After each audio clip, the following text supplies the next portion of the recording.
नमस्कार दोस्तों, मैं हूं अनुज और आप देख रहे हैं हमारा चैनल ओशवा, जिसमें आज हम मूल विधि के अंतर्गत घरेलू हिंसा से महिलाओं का संरक्षण 2005 अधिनियम के बारे में बात करने वाले हैं, जो कि 13 सितंबर 2005 को अधिनियमित हुआ और 17 अक्टूबर 2006 को राष्ट्रपति द्वारा मंजूरी मिल गई।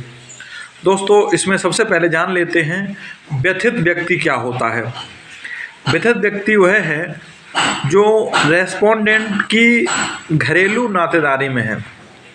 यहाँ रेस्पोंडेंट कौन होता है ये जान लीजिए।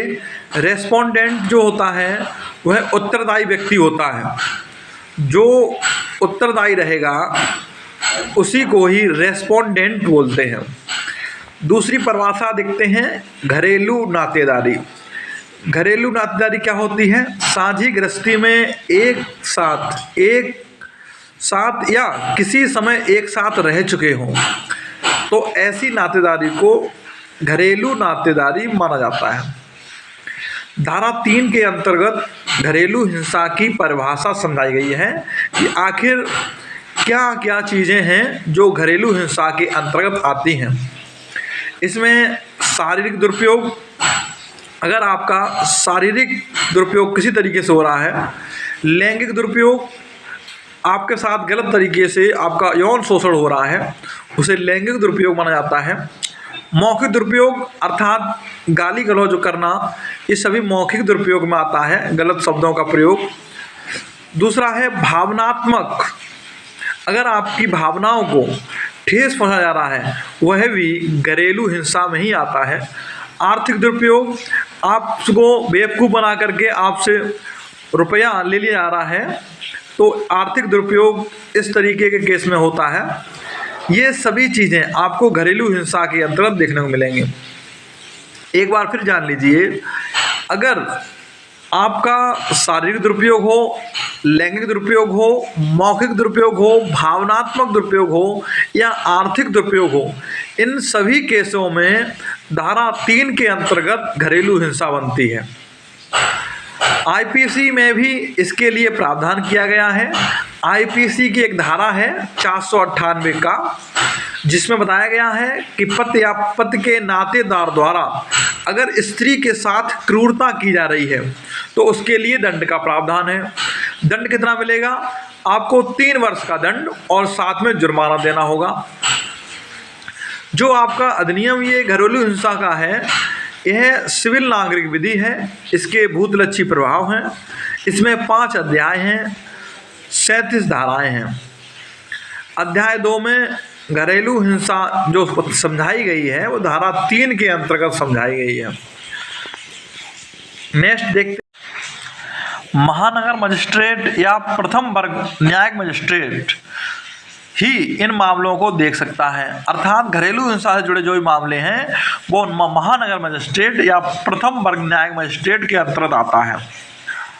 घरेलू हिंसा हो रही हो चुकी हो या किए जाने की संभावना है तो इसकी सूचना तुरंत संरक्षण अधिकारी को देंगे।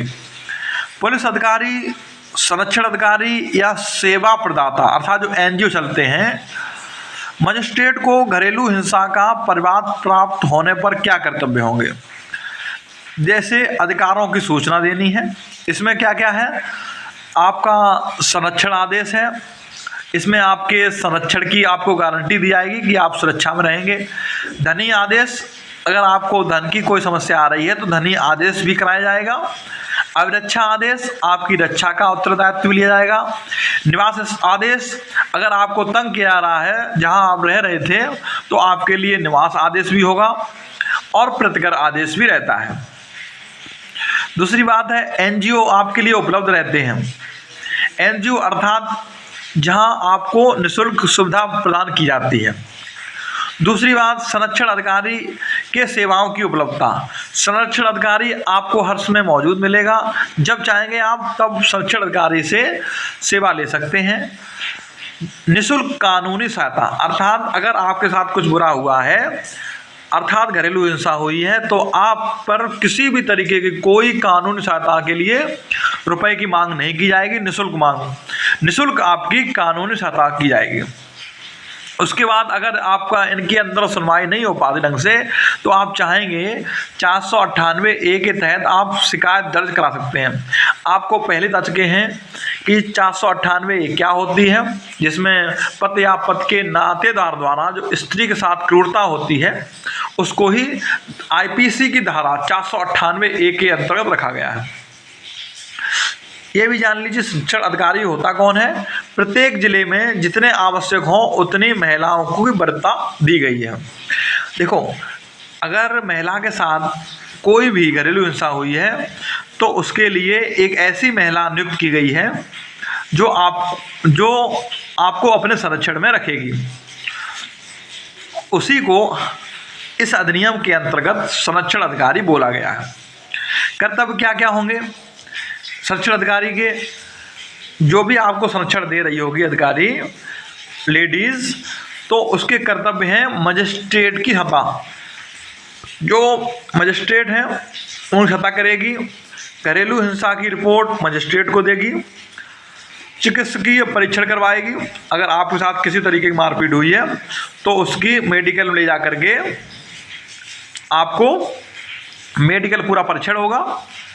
मुफ्त विधिक सहायता, अगर किसी भी तरीके की कानूनी सहायता जरूरत पड़ेगी तो आपको किसी भी रुपए की ज़रूरत नहीं है, आप निःशुल्क आप विधिक सहायता ले सकते हैं।